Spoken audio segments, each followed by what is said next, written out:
चलो चलो लाइव आजा आजा।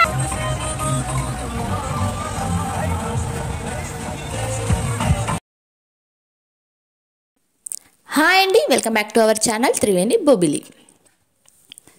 చూస్తున్నారుగా, ఇది మా గోవా ట్రిప్లో సెకండ్ డే. అఫీషియల్గా అయితే అది సెకండ్ డే, కానీ నేను ఫస్ట్ డేగానే అనుకుంటాను. ఎందుకంటే మాకు ఫస్ట్ డే మొత్తం ట్రావెలింగ్లోనే అయిపోయింది. ఇక్కడ నుంచి గోవా రీచ్ అవ్వడం, గోవా నుంచి మళ్ళీ హోటల్కి, ఇదంతా ఫస్ట్ డే అయిపోయింది. ఫస్ట్ డేలో మేము అసలు ఏమీ చూడలేదు. మొత్తం డే మార్నింగ్ నుంచి నైట్ వరకు ట్రావెలింగ్ పూర్తిగా బోర్ అయిపోయాము. అందుకే హ్యాపీగా హోటల్కి వెళ్ళిపోయి రెస్ట్ తీసుకొని, ఇది సెకండ్ డే మార్నింగే లేచి పైనే మేము ఉన్న హోటల్లో పైన అనమాట, ఓపెన్ టెర్రస్ పైన ఇలా స్విమ్మింగ్ పూల్ ఉంది. చాలా అంటే చాలా బాగుంది వ్యూ. చుట్టూ కోకోనట్ ట్రీస్ చాలా బాగున్నాయి. చాలా ప్రశాంతంగా అనిపించింది నాకు. మొత్తం గోవా మొత్తంలో నాకు నచ్చిన ప్లేస్ అంటే ఇదే. అక్కడున్న 5 days కూడా మార్నింగ్ ఇదే పని మాకు, స్విమ్మింగ్ పూల్లో ఎంజాయ్ చేయడం. తర్వాత మేము ఇంక టైం అయింది, బయటికి అవుటింగ్కి వెళ్ళాలి. ప్యాకేజ్లో మనకి ఇచ్చిన సెకండ్ డే ట్రిప్ ఇదనమాట. నార్త్ గోవా మొత్తం చూపిస్తామని చెప్పారు. మేము ప్యాకేజ్ తీసుకున్నాం కాబట్టి వాళ్ళే షెడ్యూల్ చేసేవారు. డే 1, డే 2, డే 3 అసలు ఎంత మనం ఉన్నంత వరకు ఎలా తిరగాలి, ఎక్కడ తిరగాలి అని చెప్పేసి మొత్తం ప్లానింగ్ అంతా వాళ్ళదే. కాబట్టి మనకి ఏ టెన్షను లేదు. వెళ్ళి హాయిగా రెడీ అయిపోయి కార్లో కూర్చుంటే వాళ్ళే తిప్పి అన్నీ తీసుకొచ్చేస్తారు. అన్నీ హ్యాపీగా చూసేయడమే. మేము ఇంకా అక్కడ స్విమ్మింగ్ పూల్ అయిపోయిన తర్వాత ఫ్రెష్ అయిపోయి, మాకు కాంప్లిమెంటరీ ఉంది బ్రేక్ఫాస్ట్ కూడా అక్కడే చేసేసి స్టార్ట్ అయిపోయాం. మేము ఫస్ట్ వెళ్ళింది ఏంటంటే ద టండర్ వరల్డ్. బాగుందండి, చాలా ఎక్స్పీరియన్సెస్ చేసాము అక్కడ. చాలా బాగుంది. పవర్ని మనం డైరెక్ట్గా చూడలేము. అది ఎలాగా మనకి ఎఫెక్ట్ కాకుండా పవర్ని ఎలా చూడాలి, మనం ఎలా ఫీల్ అవ్వచ్చు, పవర్ని ఎలా టచ్ చేయొచ్చు అనేది అక్కడ చూపించారు. చాలా బాగుంది. పిల్లలు కూడా చాలా ఎంజాయ్ చేశారు. తర్వాత అక్కడే ఒక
चार्ज एक भी नहीं दिखाओगे ना, कल सब पढ़ रहेगा. చూసారుగా షో ఎంత బాగుందో. అక్కడ ఆ క్లోజ్గా ఉంటుంది, అందులో పవర్ జనరేట్ అవుతూ ఉంటుంది. అక్కడ ఆ సేఫ్టీ గార్డ్స్ వేసుకొని అతను డ్యాన్స్ చేశారు. చాలా బాగుంది. అది అయిపోయిన తర్వాత ఇంకా అక్కడ అన్నీ చూసేసాము. దాని తర్వాత మేము ఎక్కడికి వెళ్ళాలంటే కోకో బీచ్కి వెళ్ళాలి. ఇదిగోండి, కోకో బీచ్ ఎంటర్ అయిపోయాము మనం. ఈ కోకో బీచ్లో మనం ఇప్పుడు వెళ్ళాల్సిన ప్లేస్ ఏంటంటే, అక్కడ ఒక బోట్ ఎక్కేసి మనం డాల్ఫిన్స్ని చూడడానికి వెళ్తాం అనమాట. ఆ డాల్ఫిన్స్ ఎక్కడైతే ఉంటాయో ఆ స్పాట్ దగ్గర మనకు తీసుకెళ్ళి డాల్ఫిన్స్ని చూపిస్తారు. అక్కడికి వెళ్తున్నాం అనమాట ఇప్పుడు మనం.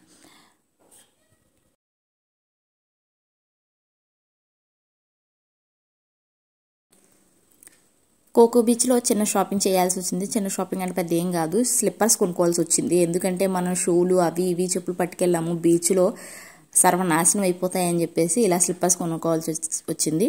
నా చిన్న సలహా ఏంటంటే, ఎప్పుడైనా బీచ్ ఏరియాస్కి వెళ్ళినప్పుడు, ఇలా గోవా వెళ్ళినప్పుడు ఒక స్పేర్గా ఒక స్లిప్పర్స్ని క్యారీ చేయడం బెటర్. లేదంటే అక్కడ కొనుక్కున్నా పర్వాలేదు. ఇది మనం కోకో బీచ్కి ఎంటర్ అయిపోయాము. ఇలా కోకో బీచ్లో ఇలా చిన్న చిన్న షిప్స్ ఉంటాయి, అందులో మనం ట్రావెల్ చేయాలి.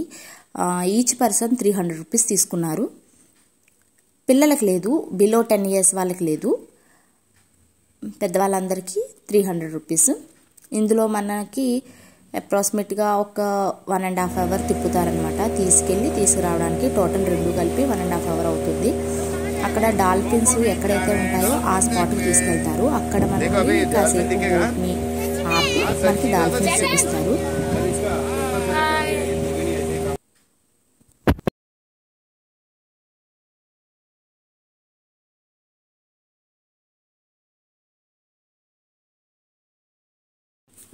ఈ 300 రూపీస్ వర్త్ అనిపించిందండి. ఎందుకంటే సముద్రంలోకి వెళ్ళిన తర్వాత లొకేషన్ అనేది చాలా బాగుంది. చుట్టుపక్కలంతా చూడటానికి చాలా ఎంజాయ్ చేశారు పిల్లలనగా మేమనగా. డాల్ఫిన్స్ అయితే కొన్ని కనిపించాయి, కానీ పర్టికులర్గా అంత పెద్దదాన్ని మేము చూడలేకపోయాము. అంటే అది వెంటనే పైకి జంప్ చేసి మళ్ళీ వాటర్లోకి జంప్ చేసేసేది. అందువల్ల పర్టికులర్గా ఎంత ఉంది ఏంటి అనేది చూడలేకపోయాము. కానీ చాలా డాల్ఫిన్స్ అయితే మేము చూసాము. చూడండి వ్యూ ఎంత బాగుందో.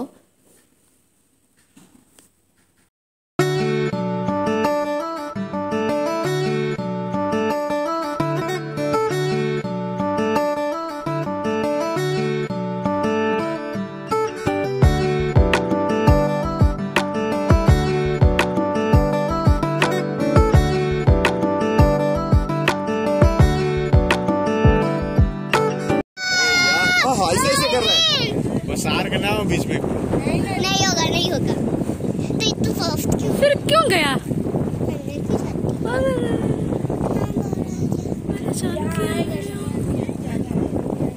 ज्यादा पानी हिला तो मुझे बोलना क्यों? क्योंकि ज्यादा हिलने से आगे लेके जाएंगे। देखिए एक ही नहीं बहुत होगा नहीं। हाँ ये रहा हो रहा, वो एक वहाँ पर भी है। एक मिनट दिखाता हूँ अभी। अरे सर बहुत है सर, वहाँ पर भी है। हम जा रहे हैं आगे। किधर? अरे यार अच्छा मैं इससे बैठा हूँ। हाँ पीछे ही है, पीछे हमारे देखो देखो वहाँ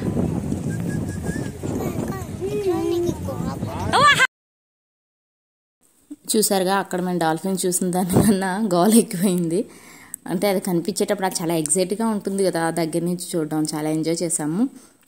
ఇప్పుడు ఇలా అక్కడ మనం డాల్ఫిన్స్ అయిపోయాయి. ఇప్పుడు మనకి కాసేపు అక్కడ ఒడ్డున ఏంటంటే ఒక ఫోర్ట్ ఉందంట. మళ్ళీ అప్పట్లో సెంట్రల్ జైల్ అంట అది ఇప్పుడు మ్యూజియం కింద మార్చేశారంట. అది యువతలే పక్కన నుంచి మనం ఆ ప్లేస్కి వెళ్ళి చూసాము. కానీ ఇటు నుంచి అంటే సెకండ్ వైపు కూడా ఇలా ఒడ్డు వైపు ఉందన్నమాట ఈ బీచ్కి. అందుకనేసి ఈ షిప్లోనే కాసేపు ట్రావెల్ చేసి అవన్నీ వివరించారనమాట. ఇది అని చెప్పేసి. మనం నెక్స్ట్ ఆ ప్లేస్ కూడా వెళ్ళబోతున్నాము. అక్కడ వీడియోని కంటిన్యూగా చూడండి, ఆ ప్లేస్ కూడా చూపిస్తాను, చాలా బాగుంటాయి.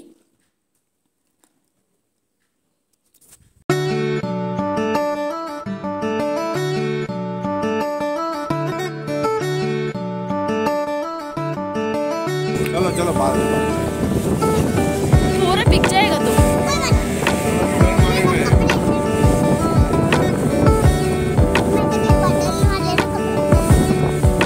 नहीं तो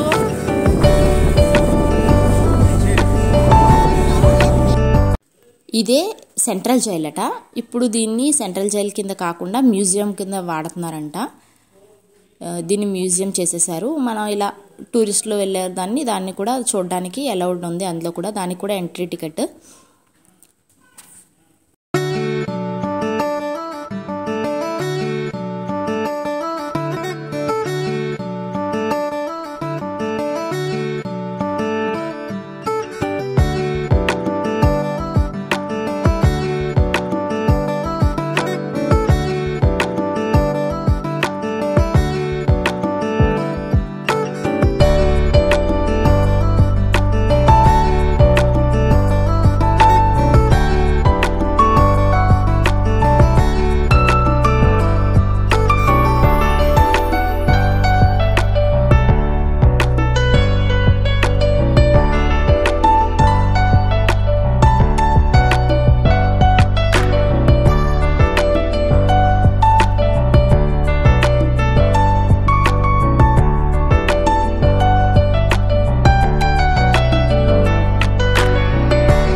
నెక్స్ట్ మనం కోకో బీచ్ నుంచి అగోడా ఫోర్ట్కి వచ్చాము. ఇది అప్పట్లో జైలట, ఇప్పుడైతే మనం ఇలా టూరిస్టుల కోసం అది ఓపెన్ పెట్టారు.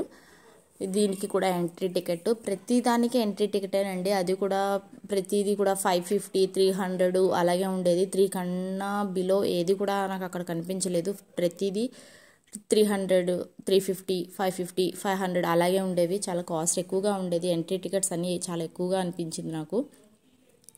నెక్స్ట్ ఈ ఫోర్ట్లోకి ఎంటర్ అవుతున్నాం. ఇలాగా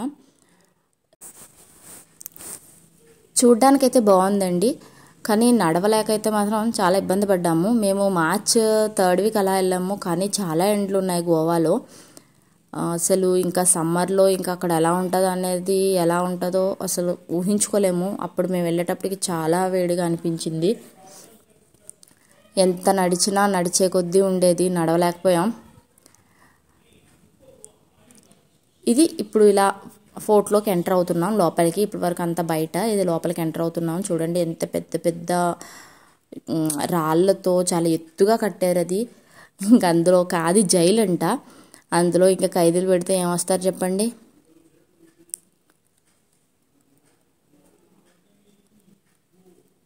వాళ్ళకి ఇంకా ఛాన్స్ కూడా ఉండదు ఎలా బయటికి వెళ్ళాలా అని చెప్పేసి. చూడు లోపలైతే ఇంత బాగుంది, పెద్ద బౌండరీతో, చాలా ఓపెన్ ప్లేస్తో, చాలా నచ్చింది నాకైతే. ఇక్కడ ఫొటోస్ అయితే సూపర్ క్లారిటీగా వచ్చాయి ఈ లొకేషన్లో.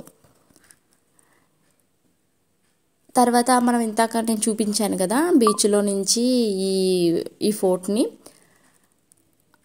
ఆ ఏరియా అనమాట. చూడండి అక్కడంతా మొత్తం అంతా నీట్తో ఎలా ఉందో, ఎంత బాగుందో లొకేషన్. బయట అయితే చాలా నచ్చింది నాకు.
అక్కడ ఇలా కొన్ని మ్యాప్స్ అట్టి పెట్టారు. ఇవన్నీ ఫొటోస్ వీడియోస్ తీసుకొని ఇంకా మీరు తిరిగి రండి, ఇంకా నా వల్ల కాదని చెప్పేసి నేను పాప ఒక దగ్గర అయితే మంచి చల్లగా ఉన్న ప్లేస్ చూసుకొని సెట్ అయిపోయాము.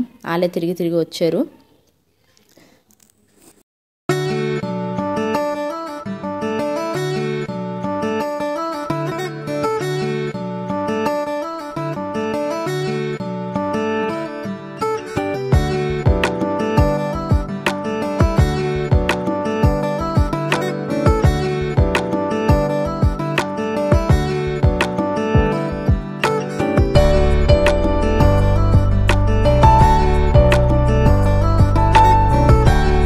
అక్కడ నుంచి మనం మళ్ళీ సెంట్రల్ జైలుకి వచ్చాము. ఇందాక చూపించాను కదా బీచ్లోని సెంట్రల్ జైల్ అని చెప్పేసి, ఏదో మనం అలా పక్క నుంచి వెళ్ళినప్పుడు సెంట్రల్ జైలు మనం సముద్రంలో చూసాము. ఇప్పుడు మనం లోపలికి వెళ్ళి చూస్తున్నాము. దీనికి కూడా ఎంట్రీ టికెటే, ప్రతిదీ ఎంట్రీ టికెటే. నాకు ఇది అంత వర్త్ అనిపించలేదు ఆ డబ్బులకి. నాకు లోపల చూడటానికంటూ ఏమీ అనిపించలేదు. ఆ డబ్బులు పోయారా నాయనా అనిపించింది. ఈ సెంట్రల్ జైల్లో ఏంటంటే అప్పట్లో మన ముందు జనరేషన్ వాళ్ళు, అంటే మన ఫ్రీడమ్ ఫైటర్స్, ఆ జనరేషన్ వాళ్ళందరూ ఎటువంటి సామాన్లు యూజ్ చేసేవారు అలాంటివన్నీ ఇక్కడ కొన్ని దాచారు. అవన్నీ మ్యూజియంలో పెట్టారు, అవన్నీ మనం చూడడం కోసం. ఓకే అలా చూడొచ్చు, కానీ మరీ అంత అయితే నాకు నచ్చలేదు. అక్కడ ఏముందో ఏంటో అని మీరు కూడా చూసేయండి ఈ వీడియోలో.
నెక్స్ట్ అక్కడ నుంచి మనం స్నో పార్క్ వచ్చేసాము.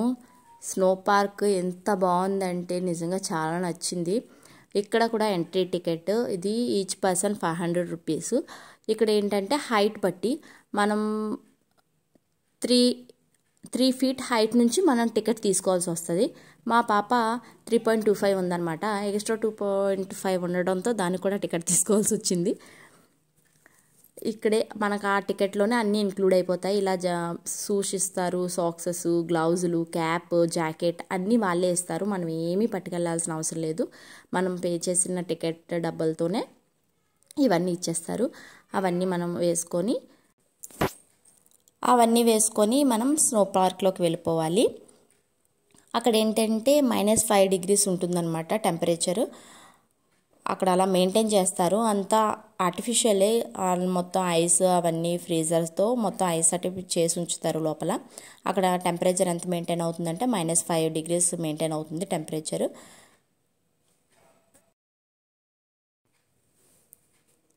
వాళ్ళు ఇచ్చినవన్నీ వేసేసుకొని లోపలికి ఎంటర్ అయిపోతున్నాము. చూడండి మీరు అక్కడ ఏముందో, ఎలా ఉందో.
ఇలా ఇగ్లు ఇవన్నీ ఐసేనండి, చాలా బాగుంది. ఆ ఐస్తో కలర్ ఐస్ అనుకుంటా, అది మొత్తం ఐస్ ఎక్కడ పట్టుకున్నా సరే చేతులంతా జూమ్ అంటున్నాయి.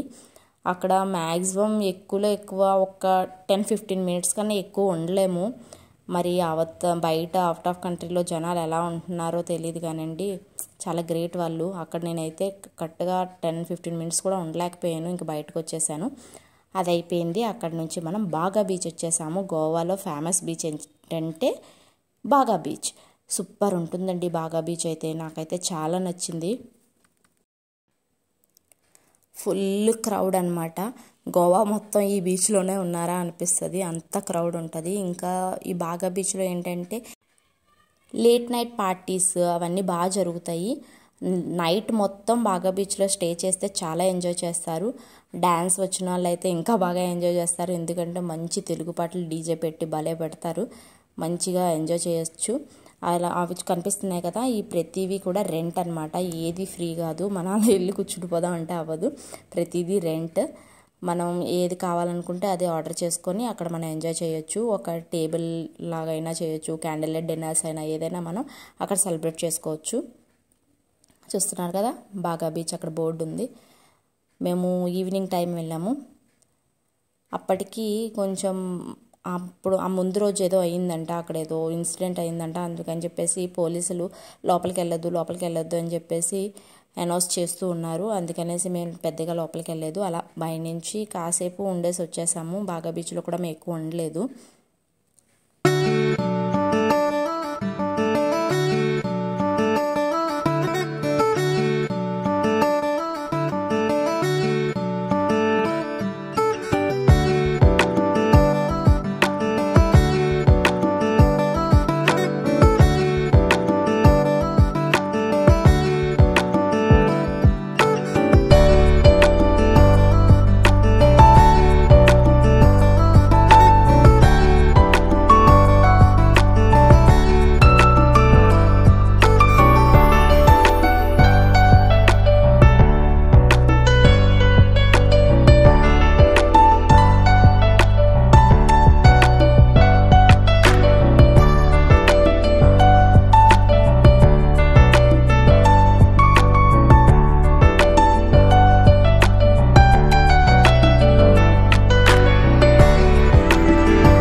బాగా బీచ్లోనే పాపకి ఇలా జుట్టుకి ఇలా పెట్టించాను. ఇవి చాలా కనిపిస్తాయండి అసలు. ప్రతి ఒక్కరి జుట్టుకి అక్కడ గోవా వెళ్ళారంటే ప్రతి ఒక్కరి జుట్టుకి 2 వేసి 3 వేసి 4 వేసి ఉంటాయి. నేనైతే పాపకు ఒకటే పెట్టించాను. 50 రూపీస్ తీసుకున్నారు అంతే. బాగుంది. అక్కడ ఒక ట్రెడిషను మరేమో నాకు తెలీదు, కానీ ప్రతి ఒక్కరు జుట్టుకి ఇలా పెట్టించుకునేవారు. నేను కూడా పాపకు పెట్టిద్దాన్ని పెట్టించాను. చాలా నచ్చింది నాకు. ఫైనల్గా అక్కడి నుంచి అంజునా బీచ్కి వెళ్ళిపోయామన్నమాట మనం. అంజునా బీచ్ మేము ఉండే రెస్టారెంట్కి జస్ట్ 400 మీటర్స్ డిస్టెన్స్లోనే ఉంది. మేము ఇంకా అక్కడ కార్ ఆయనకి చెప్పేసాము, మమ్మల్ని ఇక్కడ వదిలేస్తే మేము ఇక్కడ డిన్నర్ అన్ని చేసి హోటల్కి వెళ్ళిపోతామని చెప్పేసాము. ఇక్కడ చూడండి తను చేస్తుంది, చాలా నచ్చింది. ఈ బీచ్లోనే క్యాండిల్ లైట్ డిన్నర్ చేసాము మేము. అక్కడ హోటల్ వాళ్ళు అరేంజ్ చేశారనమాట. ఇది చాలా బాగుంది, చాలా బాగా చేసింది తను. ఇలాగా అక్కడ వెన్నెలు కాస్తున్నప్పుడు అక్కడ బీచ్ ఒడ్డున ఇలా లైటింగ్స్లో డిన్నర్ చేయడం మంచి ఎక్స్పీరియన్స్, చాలా బాగా అనిపించింది. మేము చాలా ఎంజాయ్ చేసాము. ఇక్కడతో ఈ వీడియో అయిపోయిందండి. ఇంకా హోటల్కి వెళ్ళి పడుకోవడమే. వీడియో చూసి మీరు ఎంజాయ్ చేశారా అనుకుంటున్నాను. ఒకవేళ వీడియో కనుక మీకు నచ్చినట్లయితే లైక్ చేయండి, షేర్ చేయండి, సబ్స్క్రైబ్ చేసుకోండి. ఒకవేళ నా వీడియోలో ఎటువంటి తప్పులు ఉన్నా సరే కామెంట్ సెక్షన్లో కామెంట్ చేయండి. నెక్స్ట్ అది రిపీట్ కాకుండా చూసుకుంటాను. Thank you for watching. Take care. Bye bye.